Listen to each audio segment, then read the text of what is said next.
Good afternoon.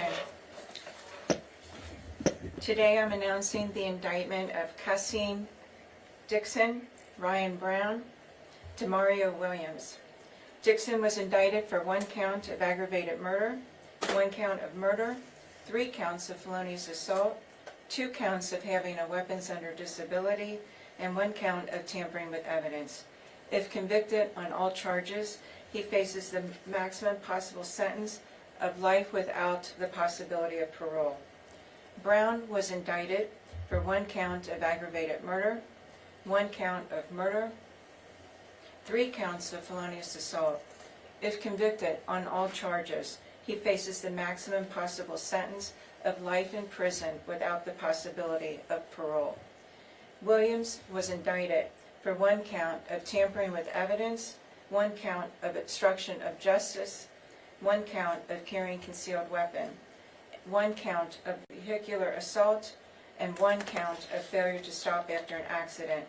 If convicted on all charges, he faces a maximum possible sentence of 10 years in prison. The indictment arises out of facts of an incident that occurred on July 10th, where Demaya, a 9-year-old daughter or girl, and her friend were inside the home located on Plainfield Road with Demaya's grandmother. The girls were dancing and making TikTok videos at the time. Dixon and Brown pulled up in a vehicle outside the home and opened fire, unleashing a hail of bullets. 2 firearms were used, an SKS rifle and a 9mm handgun. 28 rounds struck the home. Demaya was struck once through the chest. Her friend was grazed by a bullet, injured but survived her injuries. Grandmother was uninjured. The following day, plainclothes officers were conducting surveillance on Dixon. During that surveillance, they observed Williams place a rifle bag or case into the trunk of a car. Williams was the driver, and Dixon, the passenger, got into the car, pulled away from the scene at a high rate of speed. They ran a red light, struck another vehicle, and seriously injured an innocent driver. The suspects then fled on foot after the crash. Williams discarded the 9mm handgun under the car. It was recovered by law enforcement and identified as the firearm used in the shooting. Both suspects were apprehended. Thereafter, a rifle was located in the trunk of the car. This was the rifle also used in the shooting. Words cannot describe, adequately convey the sheer depravity of these actions taken by these men on this date. It matters little what their motive was. Without any regard for human life, they callously fired into a resident, injuring 1 little girl and tragically taking the life of another. And for these unforgivable acts, the shooters will spend the remainder of their lives behind bars. There are photos, I think, that have been shown. Are there any questions? Okay. Yes. Go ahead. So first of all,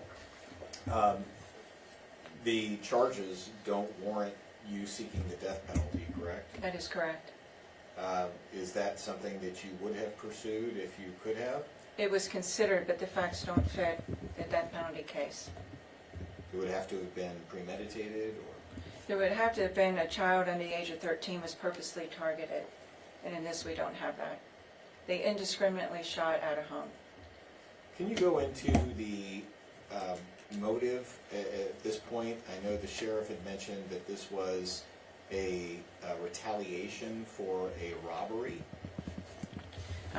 As far as I'm concerned, the motive has little relevance in the case here. It may be something that would be considered at trial, but it's something that at this point I'm not willing to discuss. I'm concerned about the integrity of the case and also the integrity of the criminal case that will be presented to the jury. Can you provide any details as to Ryan Brown getting Cassim Dixon involved in this? Again, I don't have any information and I'm willing to comment at this time. There seems to have just been a scourge of a litany of drive-by shootings lately. Do you care to comment on those? Well, obviously, we're concerned, this office is very concerned about any gun violence that's used in our community. Lately, it's been drive-by shootings that has been very popular, if you want to say. It's been more occurrence of drive-by shootings than normal, but it does cause great concern to us in this office as well as law enforcement. To put some numbers to that, in the first half of this year, basically, there's been 23 people injured in drive-by shootings compared to 5 Exactly. last year. What's your message to people about indiscriminately firing from a vehicle? Well, these types of acts of violence won't be tolerated as long as I'm prosecutor, and will be punished and prosecuted to the maximum extent of the law. We heard in court about Brown recruiting Dixon. Can you go into that a little bit? That's information that I'm not willing to discuss at this time. Okay, so it was just Brown and Dixon the night of the shooting. Williams was not there. He was the driver the next day. Is that correct? That's my understanding. Even though Williams was not, as we know now, involved in the shooting, can you talk about the severity of his actions in the days following and why it was necessary to pursue this amount of charges against him as well?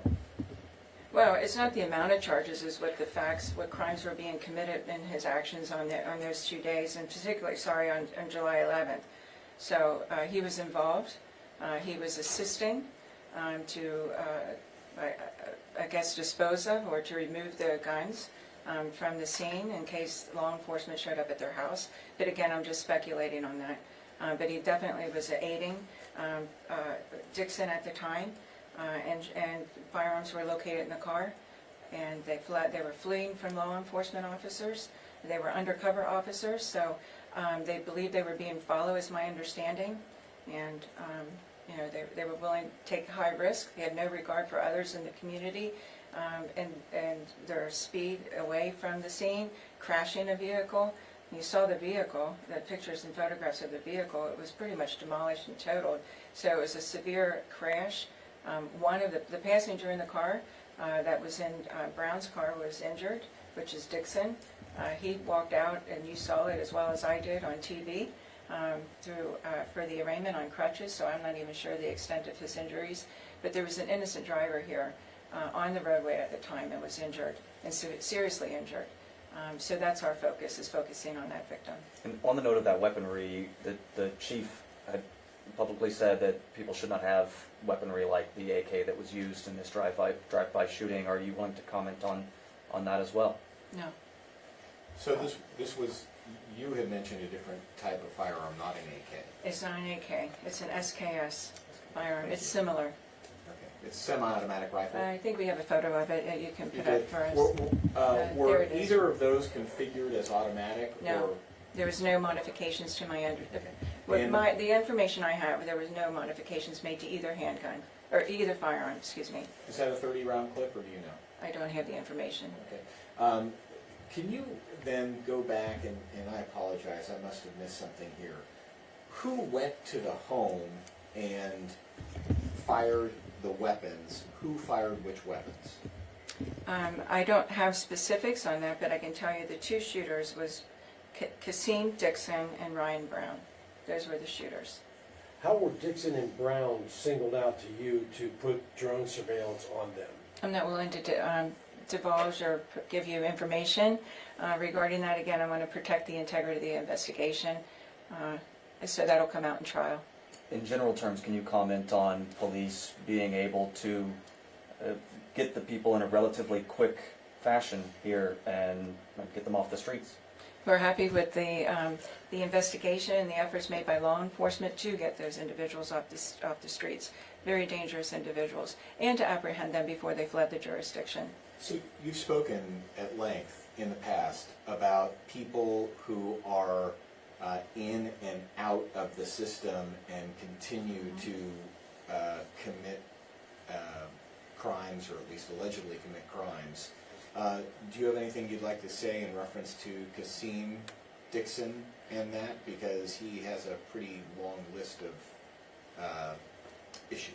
He had convictions, and I believe you received rap sheets. Is that correct? Did you provide them? Okay. So in regards to Kasim Dixon, he had 2017 convictions, weapons under disability 2 times. The weapons under disability charge means you're previously been convicted felon and then have a firearm. You're not allowed to possess a firearm. So he illegally had firearms back in 2017. He was out on probation when the first weapons under disability, and then he was picked up a second charge. So those are the two convictions in 2017.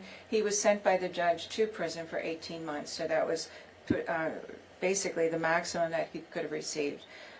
He was given an opportunity in 2017 on probation, but then picked up a second charge of weapons under disability. That judge then sent him to prison. In 2020, he had convictions for possession of cocaine, failure to comply, weapons under disability again, possession of fentanyl. And all of these, he did a 3-year sentence. So he received appropriate punishment by the judges in consideration for these low-level felonies, yes. So you think that he received proper punishment? You don't think this was a case of judges being too lenient?